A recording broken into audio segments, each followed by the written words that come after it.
அதை வெயில் நல்லா வர இடத்துல வைக்கணும்னு எனக்கு தோணுது. இப்போ 6:45 வரைக்கும் இடி இடிக்குதுங்க, நெஞ்செல்லாம் வலிக்குது. நம்ம கார்டன்ல இடி இடிக்கிற போது, நம்ம செடியில இடி இடிக்கிற போது. கொஞ்சம் சீக்கிரம் வாங்க.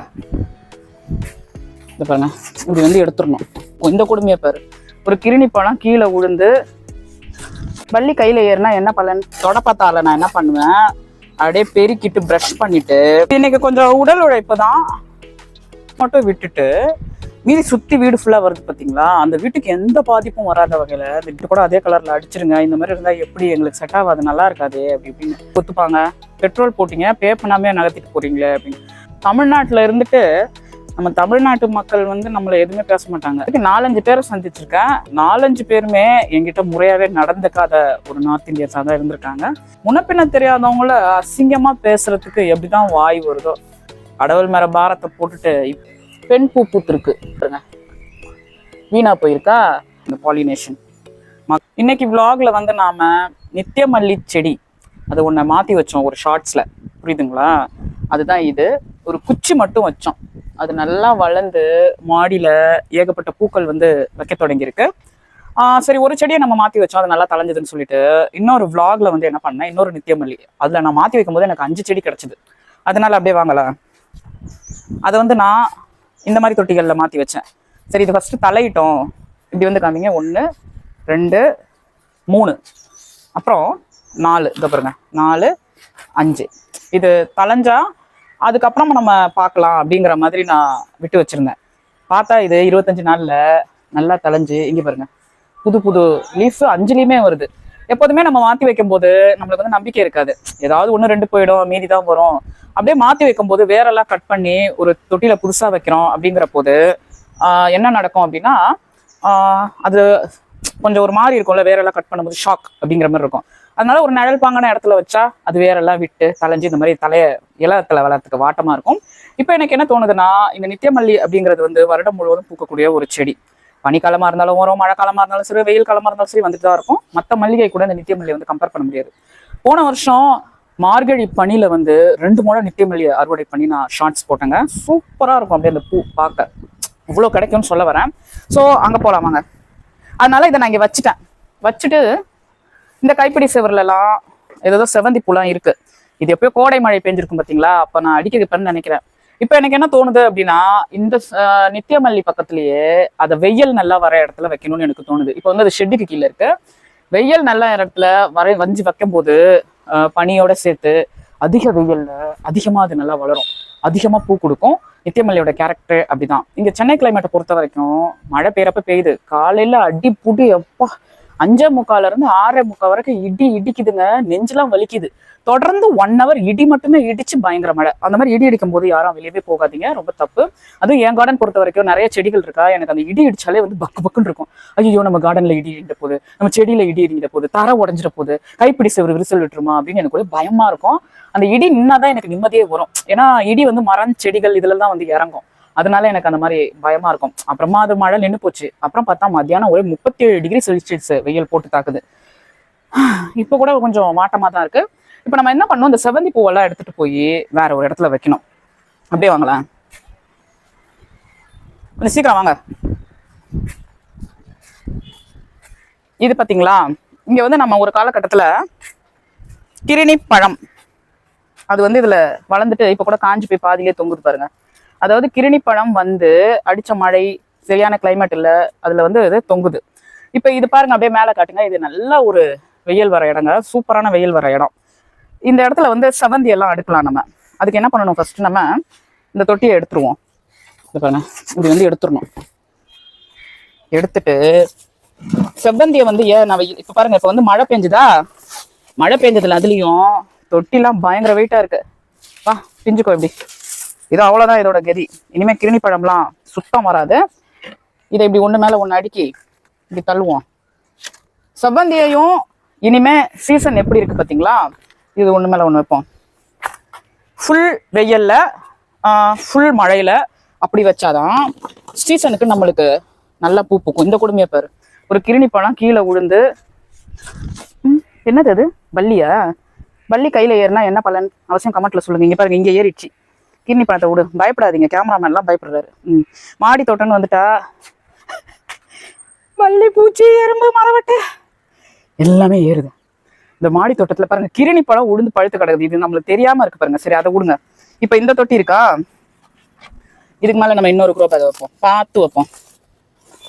இந்த இடத்த நான் எதுக்கு காலி பண்றேன் அப்படின்னா, இப்படி ஒண்ணுக்கு மேல ஒண்ணு வைக்கிறீங்களே, ஆர்கனைஸ்டா வைக்கக்கூடாதுன்னு நிறைய கேள்வி வரும்.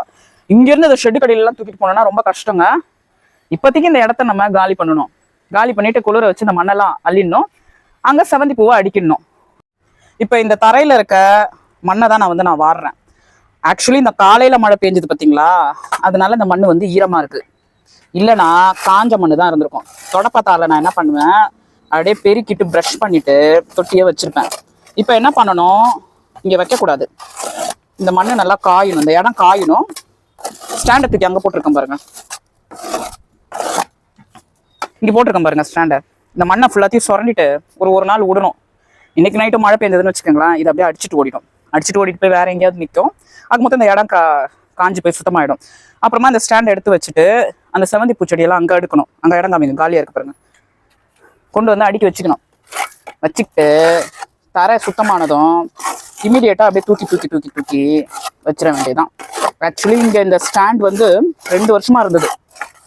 நான் ஒவ்வொரு தடவையும் எடுக்கும்போது இந்த மாதிரி தான் சுத்தமாக வடித்து எடுத்துருவேன், பெருக்கிடுவேன். ஏற்கனவே சொன்ன மாதிரி இன்னைக்கு வந்து பெருக்க முடியல. காரணம் என்னன்னா, மழை வந்து பெஞ்சிருக்கு. இதெல்லாம் வந்து காமிங்க, தண்ணி எப்படி நிற்கிது பாருங்க. தொட்டியில் ஓட்டெல்லாம் போட்டிருந்தோம், தண்ணி தேங்கி நின்று மண்புழுவெல்லாம் செத்து போய் கிடக்கு. புரியுதுங்களா? அதே மாதிரி இந்த மாதிரி பக்கெட்லலாம் தண்ணி இருந்தால் நம்ம வந்து கவுத்து விட்டுறணும். இல்லைன்னா அதில் கொசு முட்டையிடும். இந்த மாதிரி நிறையா இருக்குது. இப்போ இதை ஒரு க்ரோ பேக் மேலே ஒன்று தொட்டி நான் எடுத்து வச்சுருக்கேன். இந்த இடத்த வந்து காய வைக்கிறதுக்காக விட்டுருக்கேன். இது ஆக்சுவலி இங்கேருந்து நான் இப்போ போகிறத 1 மணி நேரத்துக்குள்ளே காஞ்சிடும்னு நினைக்கிறேன். எனக்கு எப்படின்னு தெரில. இன்னும் கொஞ்சம் தள்ளுவோம். இப்படி தள்ளிட்டு இந்த மண்ணத்தையும் மாறும். பெயிண்ட் அடிக்கிற ப்ரஷ் ஒன்று நான் வச்சுப்பேங்க. அதை வச்சு நான் என்ன பண்ணுவேன், காஞ்சதும் சூப்பராக ப்ரஷ் பண்ணிடுவேன். சரி வாங்க, இப்போ இந்த செவந்தி பூச்செடி எடுத்துகிட்டு வந்து இங்கே எடுக்குவோம். கட்டிங்ஸ் போட்டோம் பார்த்தீங்களா, அந்த செவந்தி பூச்செடியெல்லாம் எடுத்துகிட்டு வருவோம் ஃபஸ்ட்டு. ஏன் அப்படின்னா, கட்டிங்ஸ் போட்ட செவந்தியோடு இருந்தால் நல்லா வேர் விட்டு வளரும். அதுக்காக அந்த இடத்த வந்து நான் பர்டிகுலராக காலி பண்ணுறேங்க. அங்கே தான் நித்தியமல்லி வைக்கணும்னு நான் நினைக்கிறேன். ஏன் இங்கே வைக்கக்கூடாது, அதை எடுத்துகிட்டு வந்து நித்தியமல்லி இங்கே வைக்கலாமேனா, இவ்வளோ தூரம் நான் எங்கேருந்து வைக்கிறது, அது கஷ்டம் பார்த்தீங்களா. அதுக்கு வந்து இங்கேருந்து நம்ம இங்கேயே மாற்றிக்கலாம். அதுக்கு தான் தட்டில் வேற மழை தண்ணி பேஞ்சு தட்டிலெல்லாம் தேங்கி நிற்கிது. இது இன்னைக்கு கொஞ்சம் உடல் உழைப்பு தான். ஏன் இப்படி உடல் உழைப்பு போடுறோம் அப்படின்னா, மழை தான் பேஞ்சிச்சேன், தண்ணி ஊற்ற வேண்டிய வேலை இல்லை. நல்ல வெயில்ல நல்ல மழையில் செவந்தி பூவை வைக்கும்போது சூப்பராக வந்து நம்மளுக்கு அறுவடை கிடைக்குங்க. அதுக்காக தான் பாருங்க, காலையிலே ஊற்றிச்சு தண்ணி. இப்படியே நம்ம ஒன்று ஒன்றா எடுத்துகிட்டு வந்து வைக்க வேண்டியதான். தட்டில் இருந்த தண்ணி கால் பேண்ட்டு இங்கே பாருங்க, வெள்ளை கலர் பேண்ட்டில் அப்படியே ஊற்றிச்சு. என்ன பண்ணுறது, ஃபுல்லாக கார்டனிங் பண்ண வேண்டியதாக இருக்குது பாருங்க.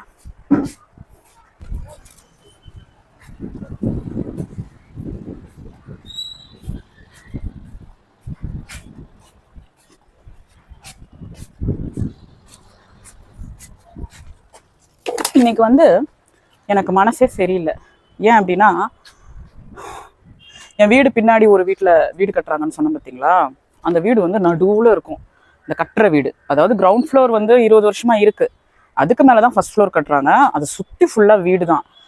அவங்க என்ன பண்ணுறாங்க, அந்த வீடு கட்டுறவங்க என் வீட்டை மட்டும் விட்டுட்டு மீதி சுற்றி வீடு ஃபுல்லாக வருது பார்த்தீங்களா, அந்த வீட்டுக்கு எந்த பாதிப்பும் வராத வகையில் அந்த கிரீன் ஷேட் நெட் இருக்கும் பார்த்தீங்களா, அதை தொங்க விட்டு ரொம்ப பக்குவமாக வேலை பார்த்துருக்காங்க. என் வீடு வந்து பின்னாடி சைடு ஃபுல்லாக நான் வந்து 1.5 லட்ச ரூபாயிலேருந்து 2 லட்ச ரூபா செலவு பண்ணி இந்த ஃபுல் வீடியோ பெயிண்ட் அடித்தேன் நான், ஒரு அல்டிமா. அதுதான் வந்து உங்களுக்கு ஓதம் வராது, வீட்டுக்குள்ளே ஒழுவாது, பில்டிங் வந்து காக்கப்படும் ஒரு 5-6 வருஷத்துக்கு. அந்த மாதிரி ஒரு நாள் போய் பார்த்தா, இந்த வழியாக எட்டி பார்த்தா ஃபுல் சிமெண்ட்டு அடித்த பெயிண்ட்டு எல்லாத்தையும் பின்பக்கம் அப்படியே போட்டு நாசம் பண்ணி வச்சுருக்காங்க. அவங்க பாருங்களேன், இப்ப நம்மளுக்கு வீடுன்னு ஒண்ணு இருந்தா நம்ம பொதுவா ஒரு டிராவலிங்ல கூட பார்ப்போம். இப்படியே இங்கே பாருங்களேன், நிறைய வீடுங்க இருக்கு. இந்த மாதிரி சிமெண்ட் அடிச்சு பெயிண்ட் அடிச்சு அந்த மாதிரி ஏதாவது ஒரு வீடு இருக்குமா? ஒரு வீடுனா அது நாலா பக்கமும் முன்பக்கமோ பின்பக்கமோ, அதெல்லாம் பின்பக்கம் தான். அது காட்டுங்க, நிறைய வீடு பின்பக்கம் தான். அதெல்லாம் எவ்வளவு அழகா இருக்கு பாருங்க. ஸோ நம்ம வந்து வீடை வந்து பின்பக்கம் முன்பக்கம் சைடு இதெல்லாம் வந்து நம்ம பார்க்க மாட்டோம். கரெக்டா இருக்கா, அழகா இருக்கணும் ஒரு வீடு முழுமையா அப்படின்னு. அதே மாதிரி என் வீடை பின்பக்கம் பார்த்தா ரொம்ப நல்லா இருக்கும், ரொம்ப சூப்பரா இருக்கும், நீட்டா இருக்கும் அந்த வீடு. விநாயகர் படம்லாம் ஒட்டி ஸ்க்ரீன்லாம் போட்டுருக்கிறதுலாம் அழகா தெரியும். இந்த மாதிரி அந்த வீடு அதுல அவங்க இந்த மாதிரி நாசம் பண்ணி வச்சுட்டாங்க. 2 தடவை போய் பேசுறோம், நீங்க சாதா பெயிண்ட் கூட அதே கலர்ல அடிச்சிருங்க, இந்த மாதிரி இருந்தா எப்படி எங்களுக்கு செட் ஆகாது, நல்லா இருக்காதே அப்படி இப்படின்னு. ஃபோன் நம்பர் கொடுக்குறாங்க, இது பண்றாங்க, ரெஸ்பான்ஸே இல்லை. இந்த மாதிரி மனிதர்களை வந்து எப்படி ட்ரீட் பண்றதுன்னு தெரியல. சரி பெட்ரோல் பங்க் போய் பெட்ரோல் போடலாமேன்னு பார்த்தா ஒரு நார்த் இந்தியனு அவர் வந்துட்டு என் வண்டி இப்படி நிக்குது, என் வண்டி பக்கத்துலயே அப்படியே வந்து உள்ள விட்டுட்டு என் வண்டியை நிமித்தவே முடியல, பெட்ரோல் போட்டுட்டு இருக்காங்க, அப்பயே உள்ள கொண்டு வந்து சொருகுறாரு. ஜிபே பண்றதுக்குள்ளே அந்த அவர் என்ன சொல்றாருன்னா, அந்த நார்த் இந்தியன் வந்து நீங்க வண்டியை வந்து முன்னாடி நகர்த்திட்டே போகணும், ஜிபே ஸ்கேனே பண்ணல அதுக்குள்ளே முன்னாடி நகர்த்திட்டே போகணுமா. அப்ப பெட்ரோல்காரவங்க எப்படி ஒத்துப்பாங்க? பெட்ரோல் போட்டீங்க, பே பண்ணாமே நகர்த்திட்டு போறீங்களே அப்படின்னு. உடனே இங்கிலீஷ்ல ஆச்சா பூச்சா, நீங்க என்ன உங்களுக்கு வண்டி போய் எடுத்துட்டு வந்துட்டீங்க, பெட்ரோல் போட தரலாம் அப்படி இப்படின்னு சொல்லிட்டு அந்த நார்த் இந்தியன் வந்து கத்துறாரு. தமிழ்நாட்டுல இருந்துட்டு நம்ம தமிழ்நாட்டு மக்கள் வந்து நம்மளை எதுவுமே பேச மாட்டாங்க, நம்ம அடுத்தவங்க கிட்ட திட்டு வாங்கி கட்ட வேண்டியதா இருக்குது பாருங்க. இது வரைக்கும் எத்தனையோ தமிழர்களை நான் சந்திச்சிருக்கேன், எத்தனையோ பேரை பார்த்துருக்கேன், அனுசரிச்சு நல்லா தான் வார்த்தை பேசுவாங்க, உதவி பண்ணதான் வருவாங்க.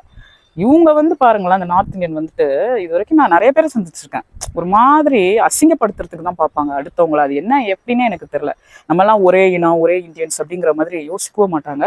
இது வரைக்கும் 4-5 பேரை சந்திச்சிருக்கேன், 4-5 பேருமே என்கிட்ட முறையாவே நடந்துக்காத ஒரு நார்த் இந்தியன்ஸாக தான் இருந்திருக்காங்க. நான் குறை சொல்றேன்னு சொல்லிட்டு நினைக்காதீங்க, ஏன்னா என்னோட சேனல் பார்க்குறவங்க கூட நிறைய பேர் நார்த் இந்தியன்ஸ் இருக்கலாம். ஸோ அதனால நான் அப்படி வந்து நான் சொல்றேன்னு நினைக்காதீங்க. பொதுவாக சொல்றேன் நார்த் இந்தியன், ஏன்னா ஒரு பீகாரா ஒரிசாவா பாம்பேவா ஏதோ நான் எதுவுமே நமக்கு தெரியாது. ஸோ அந்த மாதிரி கஷ்டம். அப்படியே வாங்க நம்ம காலி பண்ண இடத்துல நித்தியமல்லியை தூக்கி வைப்போம். மனிதர்கள் வந்து இத்தனை பேர் வந்து கொடுமையா இருக்காங்க பாருங்க அப்படின்னு சொல்றேன். முன்ன பின்ன தெரியாத யாரோ ஒருத்தரை வந்து அசிங்கப்படுத்துறதுக்கு மனித சமூகம் வந்து தயாரா இருக்கு. நம்மளுக்கு என்ன, இப்படி வைப்போம், அப்புறமா கூட தூக்கி வைப்போம். தண்ணி ஒழுகுது, ரொம்ப தூரம் தூக்கிட்டு போக முடியல. இதை பாருங்க, அந்த நித்தியமல்லி இப்ப தெரியுதா, தொட்டி வச்சிருந்த இடம்லாம் ரவுண்டா இருக்கு பாருங்க, இதான் நித்தியமல்லி. இங்க ஒரு 4 வைக்கலாம், 1 2 3 பத்தாதுன்னு நினைக்கிறேன். ஆக்சுவலி இதையும் தூக்கணும், புரியுதுங்களா? இதை நவுத்தவே முடியலங்க. இந்த நித்தியமல்லி கூடவே எல்லா நித்தியமல்லி இருக்கணும்னு நான் ஆசைப்பட்டேன், அதனாலதான் இங்கே நான் ஷிஃப்ட் பண்ணணும் அப்படின்னு நினைக்கிறேன். இப்ப நான் கொண்டு வரேன் பாருங்க. ஸோ அதே மாதிரி நீங்களும் தண்ணி நிக்குது எல்லாத்துலயும், முன்ன பின்ன தெரியாதவங்கள அசிங்கப்படுத்தணும் கஷ்டப்படுத்தணும்லாம் நினைக்காதீங்க.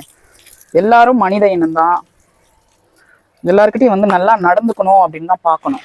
அதுலயும் காசுன்னு வந்துட்டா மனிதர்கள் வந்து என்ன வேணாலும் செய்யறதுக்கு தயாரா இருக்கிறாங்க. ஒருத்தவங்களை அசிங்கப்படுத்தி தான் நம்மளுக்கு காசு கிடைக்கணும் அப்படின்னு வச்சுக்கோங்களேன், அதுக்கெல்லாம் பயங்கர தயாரா இருக்கிறாங்க, பயங்கர அசிங்கப்படுத்துறதுக்கு தயாராக இருக்கிறார்கள். கொஞ்சம் மூட் ஆஃப் ஆயிட்டோம், மனசு சரியில்லை, அதனால கொஞ்சம் வேற டாபிக்ல இருந்து டிவியேட் ஆயிட்டோம்னு நினைக்கிறேன்.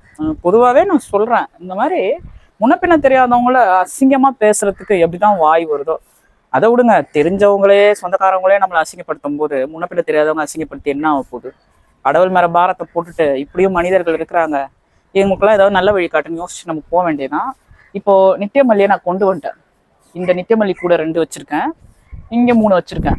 இப்போ என்ன அப்படின்னா, இதே மாதிரி இது அடர்த்தியா வளரும், ஒரு வாரம் 2 வாரத்துல ரொம்ப அடர்த்தியா வளரும். அப்ப 2 தொட்டிக்கு நடுவுல வந்து கொஞ்சம் கேப் இருக்கணும். இது காட்டுங்களேன், அந்த முல்லைப்பூ இது அப்படிதான் அப்படியே அடர்த்தியா வளர்ந்துருக்கா, இதுக்கு நடுவில் வந்து நான் கேப் வச்சிருக்கேன் பாருங்க. ஆக்சுவலி அந்த இடத்துல இப்போ என்ன பண்ணலாம் அப்படின்னு யோசிச்சா, அந்த காலி இடம் இருக்கு பார்த்தீங்களா, அது வந்து ஷெட்டுக்கு கீழே இருக்கு. கிட்டத்தட்ட 4ல இருந்து 5 தொட்டியில ஆலுவேரா அங்கங்க வந்து ப்ரொபகேட் பண்ணி வச்சிருக்கேன். 4ல இருந்து 5 தொட்டி இருக்கும், 1 2 அங்க 2 இருக்கு 4. அந்த 4த்தையும் கொண்டு வந்து இந்த ஆலுவேராவை இங்க வச்சு விட்டுற வேண்டியதான். ஏன் சொல்லுங்க, அது நிழல்லையும் வளரும், எப்படி வேணாலும் இருக்கும் அந்த மாதிரி. ஸோ மாடி தோட்டம் அப்படின்னா ஷிஃப்டிங் வந்து கண்டிப்பா இருக்கும். ஷிஃப்டிங் இல்லாத மாடி தோட்டம் வந்து இங்கேருந்து பார்த்தா சுரக்கா பூ பூத்துருக்க மாதிரி இருக்கு. ஷிஃப்டிங் இல்லாத மாடி தோட்டம் வந்து எப்படி சொல்றது, ரொம்ப வீணாயிடும் தர. நம்ம அப்பப்போ அது ஏற்ற மாதிரி நம்ம பண்ணாதான் நம்மளுக்கு அந்த செடிகளும் கிடைக்கும். இப்போ இந்த இடம் ஃபுல்லா செவந்தி வச்சிருந்தோம், அந்த செவந்தியை தூக்கி வளர்றதுக்காக வெளியே வச்சோம். இப்போ இங்க இன்னொரு இடத்துக்கு போனாதான் ப்ரொபகேட் பண்ண நித்தியமல்லி இங்க வந்து பூ கொடுக்கும். ஸோ நம்மளுக்கு பூ கொடுக்கணும், காய் கொடுக்கணும், அதே சமயம் அடுத்த வருஷத்துக்கு ஒவ்வொரு வருஷமும் அந்த செடியை நம்ம கொண்டு போகணும் அப்படின்னா மாற்றி மாற்றி ஷிஃப்ட் பண்ணி அங்கேயும் இங்கேயும் வச்சு நம்ம பண்ணாதான் முடியும். அப்படியே வாங்க, அந்த ஏதோ சுரக்காய் பூ பூத்துருக்க மாதிரி இருக்குது. பெண் பூவா இல்லை ஆண் பூவா நம்ம செக் பண்ணுவோம். பெண் பூவா இருந்ததுன்னு வச்சுக்கோங்களேன். ஆண் பூவா இல்லாமல் இருக்க பட்சத்தில் இங்கே பற்றியா கொடுமைய டெய்லி நடக்குதுங்க இது. சுரக்கா இங்கே பாருங்க, இங்கே காட்டுங்க, இப்போ பாருங்க பெண் பூ பூத்துருக்கு. பெண் பூ ஏற்கனவே பூத்து ப்ரொபகேட் பண்ணாம இங்கே பாருங்க வீணா போயிருக்கா. இதை நான் நிறைய சொல்லுவேன் வீடியோவில். இப்போ இதுக்கான பூ வந்து நம்மளுக்கு வேணும், அப்போதான் இதை வந்து நம்ம பண்ண முடியும். ஆண் பூன்னு சொல்லுவோம் பார்த்தீங்களா, அது வந்து வேணும். அது ஒன்றும் இல்லை, இங்கே பாருங்களேன் இதோ நிறைய கொடி போகுதுல்ல, இதில் இருக்க பூ எடுத்து கூட பண்ணலாம். எல்லாம் ஒரே விதையாக தான் நம்ம வச்சுருப்போம். இப்போ ஏன் நீங்கள் மிஸ் பண்ணுறீங்க ராஜகௌதமன் அப்படின்னு உங்களுக்கு தோணும். இதோ கூட இருக்கு பாருங்க பூ, அதை நான் மிஸ் பண்ணுறது இல்லைங்க, இலையோட இலையா சேர்ந்து மேலே வந்துடுது அது. அதனால நம்மளுக்கு வந்து கண்ணு தெரிய மாட்டேங்குது. நம்ம இந்த இடத்து இப்போ என்ன பண்ணணும், இந்த மாதிரி இதை பாருங்க, இதை போய் அதில் தீத்துவோம். அந்த கையில் இருக்கு பாருங்க அந்த பாலினேஷன் மகரந்தம், இதை போய் அதில் தீத்துனா அது சுரக்காயாக மாறிடும். ஒரு சுரக்காயை மிஸ் பண்ணிட்டோம், அட்லீஸ்ட்டு இன்னொரு சுரக்காயாவது வர வைப்போம்னு சொல்லி இப்படி தீத்த வேண்டியதான். இங்கே பாருங்க உள்ள இப்படி பண்ணால் அது காயாக மாறிடும். அதே மாதிரி ஏற்கனவே ஒரு சுரக்காய் வந்து காயா மாறாமல் வீணா போயிருக்குல்ல, அது உடனடியாக இமீடியட்டாக கட் பண்ணிடணும். ஏன்னா நம்ம தொட்டி செடிகளில் தானே வளர்க்குறோம், அந்த மாதிரி. ஸோ அங்கேருந்தே நான் பார்த்தேன், பளிச்சுன்னு வெள்ளையா எனக்கு தெரிஞ்சுது. இதுலேருந்து போகிற கொடி தான் அது. இது பாருங்க, இந்த தொட்டிலேருந்து தான் மேலே ஏறி போயிருக்கு. நான் நல்லா தான் பார்த்துட்டு இருந்தேன், இங்கே ஒன்று பிரியுது பாருங்க. ஸோ இதுன்னு நினச்சிட்டேன்னா இதில் கொடி போகுது, இதில் தான் வரும்னு. அது பார்த்தா அந்த பக்கம் வேற போய் அப்படி வேற ஆயிருக்கு. ஸோ என்னையோட விளாக் வந்து நம்மளுக்கு சுரக்கால பாலினேஷன் செய்யறதோட நடந்திருக்கு. கண்டிப்பா அது காயா மாறும். நீங்களும் இந்த மாதிரி மாடி தோட்டம் டெய்லி மிஸ் பண்ணாம பாருங்க. அப்பதான் மாடி தோட்டத்துல உங்களுக்கு ஏதாவது ஒரு ஐடியாஸ் கிடைக்கும். அதை வச்சு நீங்களும் உங்க கார்டனை வந்து செழிப்பா வச்சுக்க முடியும். இங்க சென்னை பொறுத்த வரைக்கும் திருப்பி மேகமூட்டம் பயங்கரமா வருது, மழை வருது. உங்களை இன்னொரு vlogல வந்து நான் சந்திக்கிறேன். அது வரைக்கும் உங்களிடம் இருந்து விடைபெறுவது ராஜகௌதமன். லைக் அண்ட் ஷேர் பண்ணுங்க, சப்ஸ்கிரைப் பண்ணிருங்க.